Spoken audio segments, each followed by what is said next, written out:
Senhor, nós pedimos graciosamente tu venhas nos encontrar nesse momento com a tua palavra. Que essa palavra que foi lida encontre lugar de fato no nosso coração. Não queremos apenas ler, não queremos apenas saber, queremos viver aquilo que temos lido e aprendido. Mas para isso nós contamos com a tua misericórdia. Contamos com a visitação do teu Espírito. Então nós pedimos que graciosamente seja assim, Senhor. Para a glória de Jesus. Amém. Podemos sentar.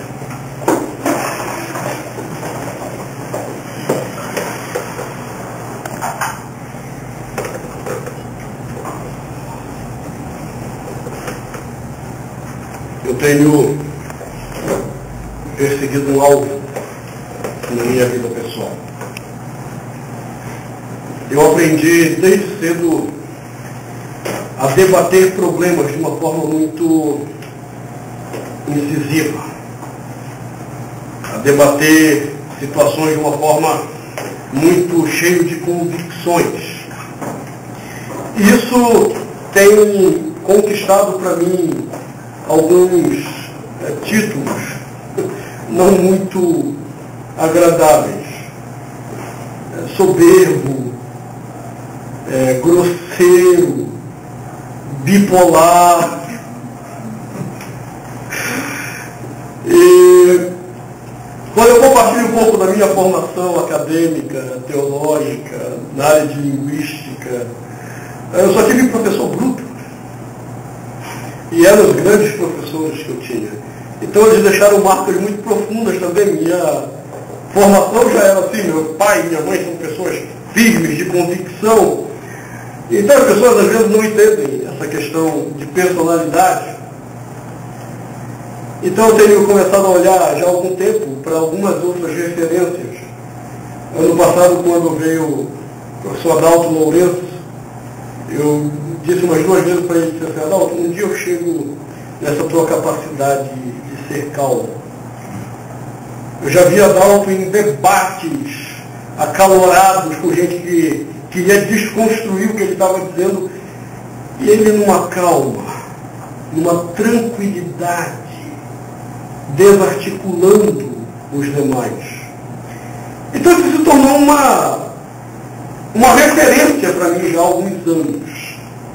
Não muitos anos, mas já há alguns anos, em que eu venho pedindo ao Senhor que me ensine a lidar com essas coisas. E expulse do meu coração algo que é muito típico quando nós nos vemos confrontados com alguma situação, que é a ira. Todas as vezes que nós nos encontramos confrontados com algo, a coisa mais natural do ser humano é se irar. É se irar. Por quê? Porque são coisas que às vezes estão longe do nosso controle. São coisas que você, num primeiro momento, nem sabe resolver, e aquilo suscita aquela agonia, e essa agonia cresce dentro de você, e acaba se transformando em ira. E a ira, ela é sempre problemática. Porque ela é uma explosão em virtude de alguma situação que você está vivendo. E com certeza você sabe que nenhuma explosão é branda, nenhuma explosão vem construir algo no primeiro momento. Geralmente toda explosão é destrutiva. Você até pode depois reconstruir. Entendeu? Às vezes é até necessário explodir para poder reconstruir. Mas não é isso que acontece geralmente conosco.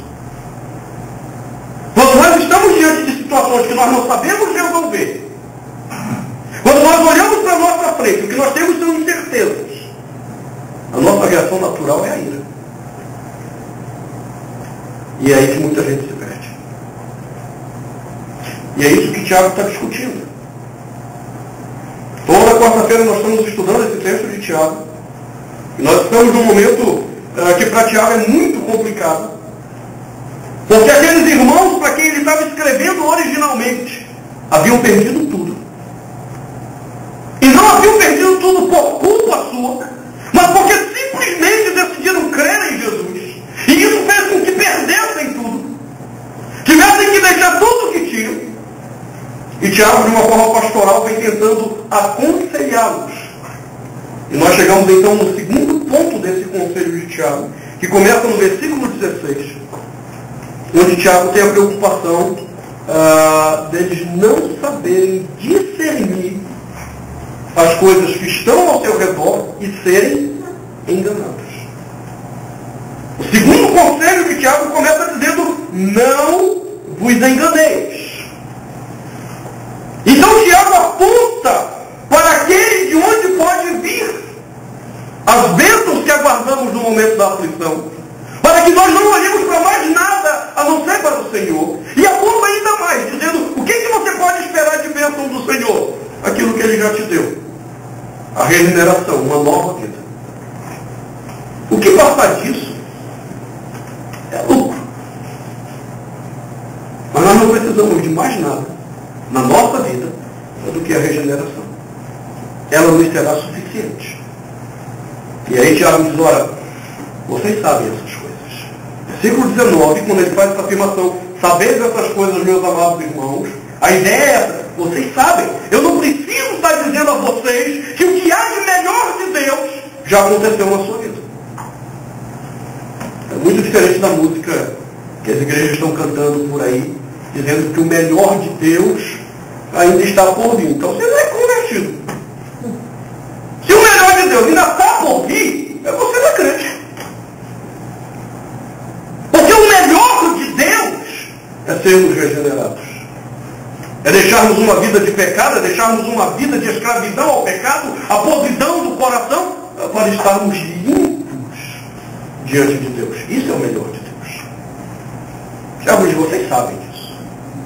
Agora Tiago, então, preocupado com essa questão, começa a tocar naquilo que pode nos levar a sermos enganados. Diante da aflição, diante da incerteza, o que pode nos levar ao engano? O que me faz ouvir as vozes que tentam me afastar de Deus na hora dos meus problemas? Bom, então nós vimos na semana passada que ele começa dizendo que o ponto-chave para quem não quer ser enganado é a prontidão para ouvir. Ouvir. Muito diferente do que a gente faz quando está angustiado. E quais são os dois problemas que me impedem de ouvir? Tiago diz: seja tardio para falar e tardio para se irar. Aqui está o problema. Há duas coisas que naturalmente brotarão do meu coração na hora da angústia. E se eu não souber ouvir na hora da angústia, eu abro as portas para ser enganado. Aí o que mais vai ter é gente me oferecendo soluções lindas, maravilhosas e miraculosas. Oração forte, reza brava, vão me oferecer de tudo. E se eu não estiver pronto para ouvir aquilo que Deus quer falar comigo, eu simplesmente vou ser enganado, vou ser iludido. E se a minha situação já estava ruim, vai ficar pior. Esses dias eu estava vendo na internet um caso recente lá em Portugal. O fazendeiro estava todo enrolado financeiramente. E aí ele começou a frequentar as campanhas da Universal lá em Portugal. Quando o pastor fez o apelo para que você pegasse tudo, vendesse tudo e fizesse como um ato de fé diante de Deus. E esse homem estava angustiado. Qual era a capacidade dele de discernir a voz de Deus? Qual era a capacidade dele de ouvir a verdadeira instrução do Senhor? Nenhuma.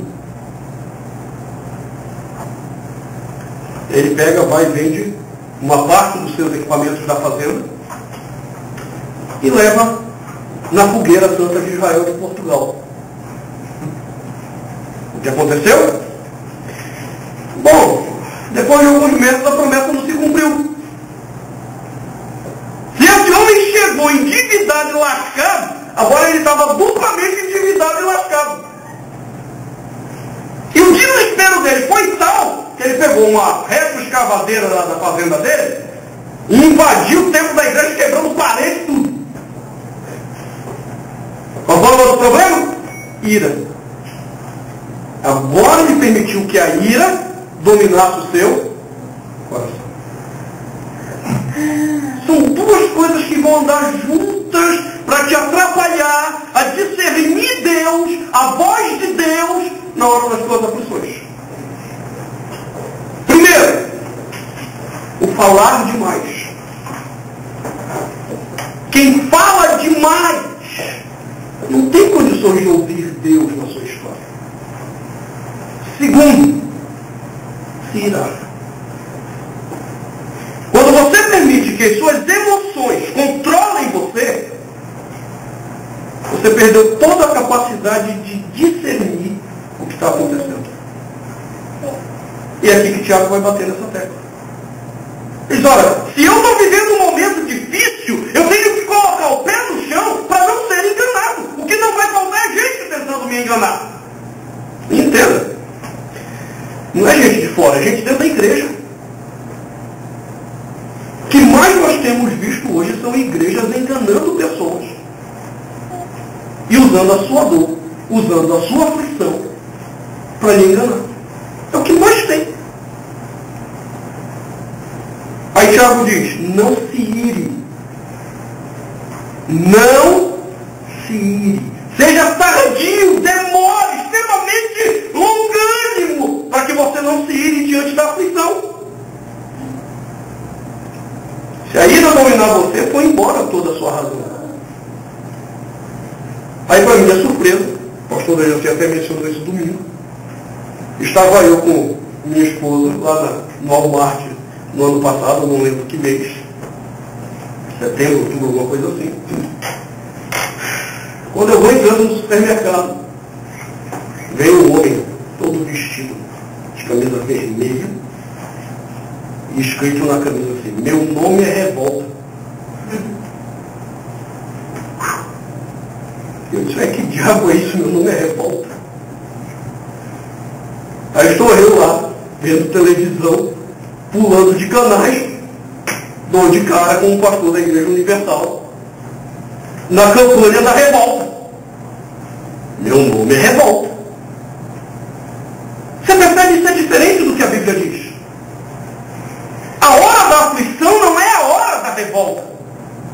A hora da incerteza não é a hora da revolta. Antes, pelo contrário, se tem alguma coisa que eu tenho que lutar nesse momento para remover do meu coração, para entender e ouvir a voz de Deus, é exatamente a revolta. Nenhum revoltado faz alguma coisa que preste. Todo revoltado vai fazer besteira. Por uma questão simples. Onde que nasce a revolta? Ela nasce nas nossas crenças erradas. Nós carregamos conceitos errados, que às vezes estão mortificados em nós, quer seja pela educação dos pais que nós recebemos, quer seja pela educação da igreja, quer seja pela educação social. Havia um famoso filósofo ateu chamado Althusser.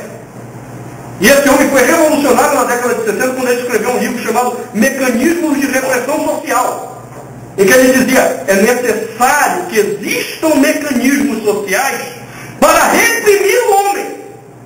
Porque do contrário, esse homem põe para fora as suas revoltas, e aí a sociedade vira uma bagunça. E aí ele vai pontuando nos livros esses mecanismos. Ele diz, a educação é um mecanismo de repressão necessário. A família é um mecanismo de repressão necessário. E ele diz, a igreja é um mecanismo de repressão necessário. A igreja deveria ser um agente de repressão do mal. O que a gente está ouvindo nesses dias? Olha para fora a sua revolta. Tem algo errado. Tem algo errado nesse discurso. O discurso bíblico ele é totalmente pacifista. Principalmente quando nós estamos diante da aflição. Quando eu estou abatido por problemas, é nessa hora que eu tenho que ter calma. Eu não posso permitir a ira. você permite a ira, esqueça, sua razão foi embora. Você vai fazer besteira. Agora, Tiago sabe que isso não é fácil. Ele sabe que não é aquele conselho que eu posso chegar e dizer para você, olha, como diz o filósofo Chaves, né? Mas não se irrite. Não é fácil isso. Nós sabemos que não é fácil. É fácil dizer para o outro, não se irrite. É fácil dizer, para que essa raiva? É fácil. Mas quando é com você, é aquele ditado assim, pimenta nos olhos dos outros, é refresco. Quando é no seu é que eu quero ver. Agora, não é impossível. Se a palavra de Deus me diz que eu devo reprimir a raiva, a ira dentro de mim, no momento da aflição, é porque isso é possível. Vamos voltar um pouquinho o texto. Versículo 18, Tiago já tinha dito. Isso é uma realidade para um tipo de pessoa. Pois segundo o seu querer, ou seja, a vontade de Deus, Ele, Deus, nos fez viver novamente, é o significado da palavra genal aí no versículo 18, que é gerar. Ele nos fez viver novamente pela palavra da verdade, para que fôssemos como que primícias das suas criaturas. Entenda agora isso aplicado a Tiago. Ele está dizendo que Deus me fez nascer novamente. Deus me deu uma vida nova. E o meu desejo é que Deus tenha dado a você também essa vida nova. Porque do contrário, esqueça. Tudo que eu estou falando para você não vai passar de um conselho moralista. Só isso. Agora, se Deus te fez nascer de novo, se através de Jesus Cristo te trouxe uma nova existência, bom, ele disse que você foi colocado como que primícias das criaturas. O que é que isso significa? Que você é a melhor coisa de toda a criação. E que exatamente por isso você é diferente de toda a criação. Como é que a criação reage? Provoque um leão para você ver se ele vai ter paciência com você. Provoque um cachorro na hora do almoço dele para ver se ele vai ter paciência com você. As criaturas reagem instintivamente. Elas não param para pensar. Elas simplesmente reagem. Tem algumas que reagem de forma diferente, mas é só na piada. Na vida real não funciona. Já ouviu aquela história do caçador que foi caçar, se perdeu do grupo e deu de cara com um leão. E no desespero dele, ele disse assim, não adianta, se eu correr ele vai me pegar. Ele joga a arma para o chão, se ajoelha e ora ao Senhor, dizendo, Senhor, põe sentimentos cristãos nesse leão. E quando ele termina a oração dele, está lá o João ajoelhado também em oração, dizendo, Senhor, obrigado pela refeição do dia que providenciaste. Isso é só na piada que funciona. Você sabe que leão não reage assim. E nenhum bicho reage assim. Agora, se Deus me deu uma nova vida, bom, isso significa que eu sou diferente deles. Eu não tenho por que reagir como animais. Eu não tenho por que reagir diante da minha aflição, da minha incerteza, da minha angústia, como os animais reagem. Por isso Tiago diz, é possível. A ira é algo que nós podemos dominar, é algo que nós podemos controlar, porque nascemos de novo. Porque estamos em Jesus. Agora, como é que nós vamos trabalhar isso dentro de nós?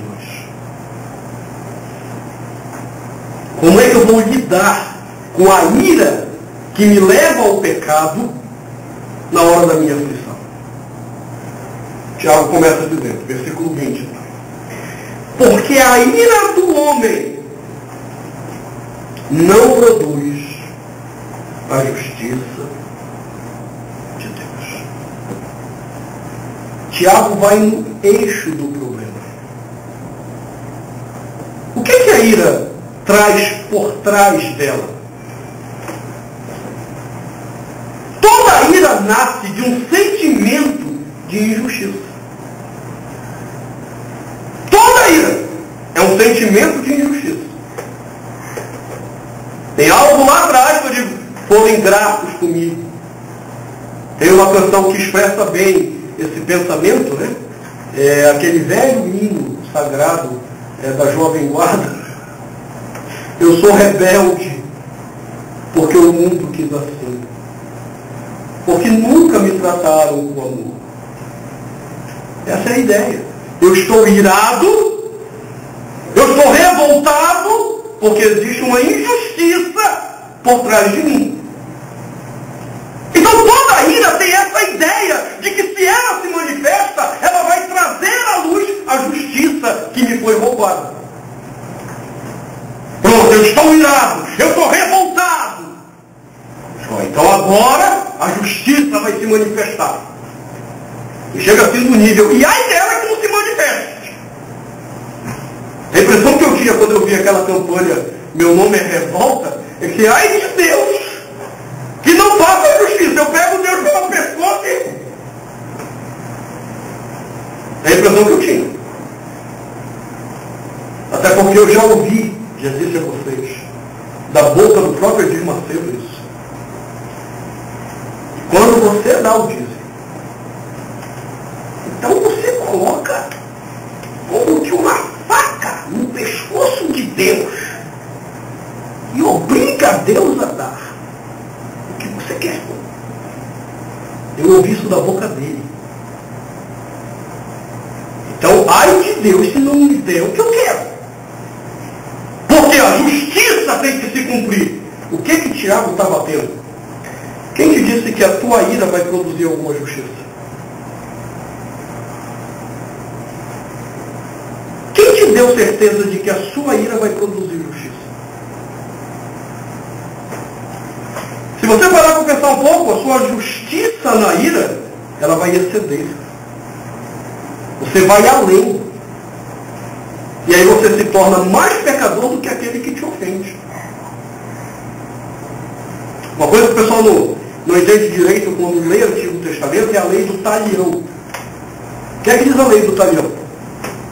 Olho por olho, dente por dente.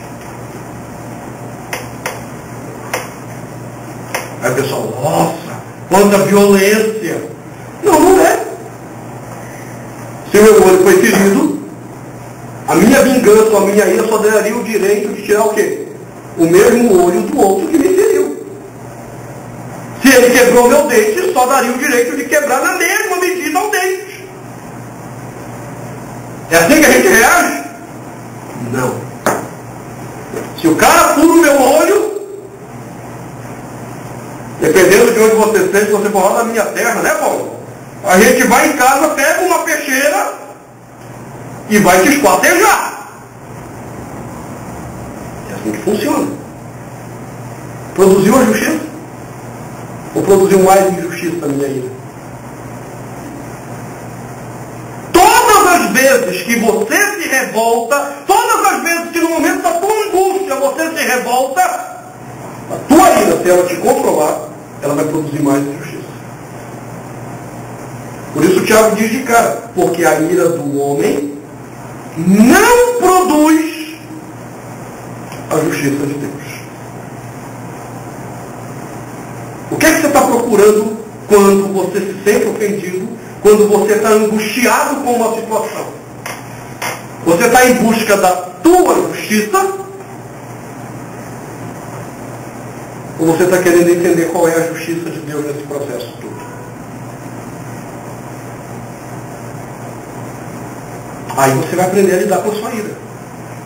Quando eu digo, não, Senhor, eu prefiro a tua justiça, bom, então isso é um tapa na cara do meu coração. Se é que o coração tem cara, mas é um tapa no meu coração, porque o meu coração quer que eu reaja.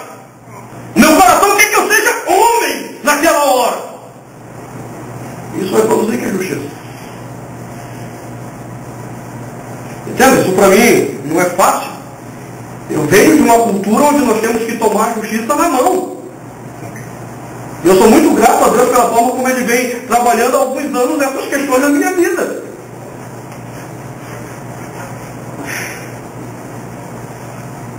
Quando eu trabalhava na faculdade evangélica, e Edson foi meu aluno na faculdade, ele também passou pelo mesmo problema. A gente, e o Pedro também. Cadê o Pedro? Sei que o Pedro está por aí. Passou pelo mesmo problema. A gente inventou de vender livro. E a gente dava desconto, bom desconto, que os alunos não tinham em qualquer outro lugar. Rapaz, porque eu tomei de calote. Isso porque eu era professor, tu imagina. Os caras não tinham medo, os caras reprovavam. E ia passando. Aí veio aquela situação toda na faculdade evangélica. O quadro, o departamento todo demitido, 3 meses de salário atrasado, aquela situação doida. Eu fui dar aula numa outra instituição. Me vendeu um livro. Agora entenda. Eu estava todo lascado, porque 3 meses sem salário, quando houve a demissão do departamento. Nós não recebemos esse salário até hoje, como vocês sabem, nem seguro-desemprego, nem nada. E lá estava eu vendendo agora livro, de fato, para pagar minhas contas. Continuava vendendo com os descontos. Aí teve uma aluna que comprou R$400 de livros. E no dia de pagar não pagou. E eu cobrando. Porque agora me dava de fato prejuízo. Na outra semana eu pago, eu pacientemente esperando. Terminou o ano e eu não recebi. E eu lá apertado financeiramente liguei para a casa dela. Não, pastor, não, outra semana. Eu sempre essa outra semana não chegava. E eu comecei a ficar com raiva. Eu disse, puxa, eu melhorei bastante. Eu levei uns 3 meses para ficar com raiva dela. Só que quando eu percebi a minha raiva, desliguei o telefone, me sentei, orei ao Senhor e disse, não roubo mais. Eu prefiro tomar o prejuízo do que eu perder a minha razão por causa da minha raiva, da minha ira. Eu confio na justiça que vem do Senhor. Se eu for executar minha justiça, não vai ser nada bom. Nada bom. Você está entendendo o que o Tiago está dizendo? A minha justiça não produz a justiça de Deus.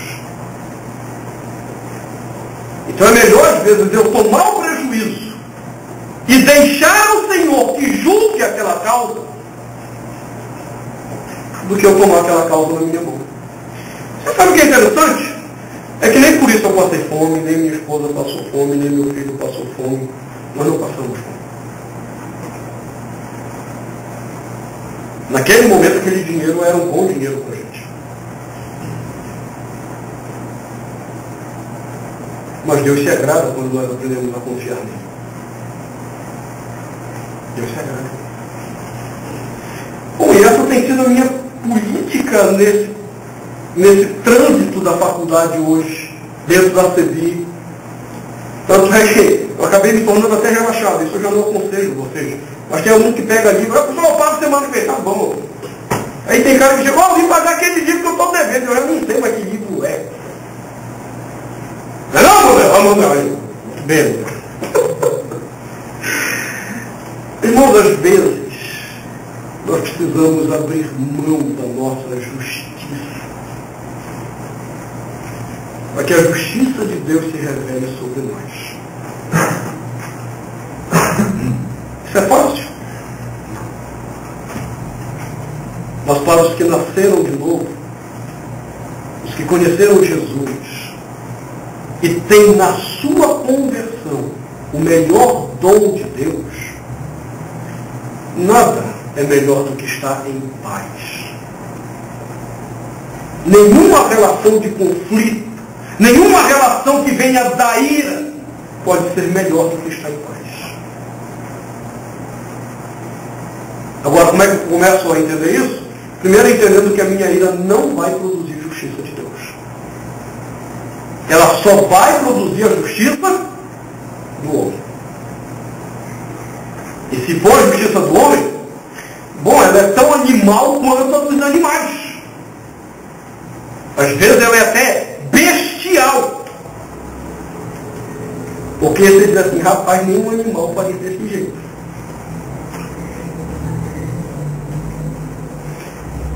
Se eu quero realmente ouvir Deus nos momentos da minha aflição, nos momentos da minha angústia, nos momentos em que as coisas estão difíceis, eu preciso aprender a abrir mão da minha justiça. Para confiar na justiça que vem do Senhor. E então, não ser escravizado a ele. Quando você não entende isso, aí acontece o que Paulo diz, o sol se põe sobre a vossa ira. Paulo usa uma expressão interessante, ele diz, irai-vos e não pequeis. O que é que isso significa? Não deixe o sol se pôr sobre a vossa ira. A ideia de Paulo é quando o sol está ali meio-dia no deserto. Imagina o sol de meio-dia na sua cabeça. Paulo diz, é isso que acontece quando a gente não sabe administrar a ira.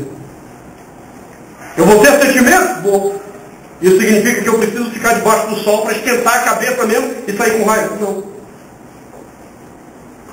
Quando a ira começa a se levantar, a primeira coisa que eu tenho que lembrar, isso não vai produzir justiça de Deus. E você está comprometido com o quê?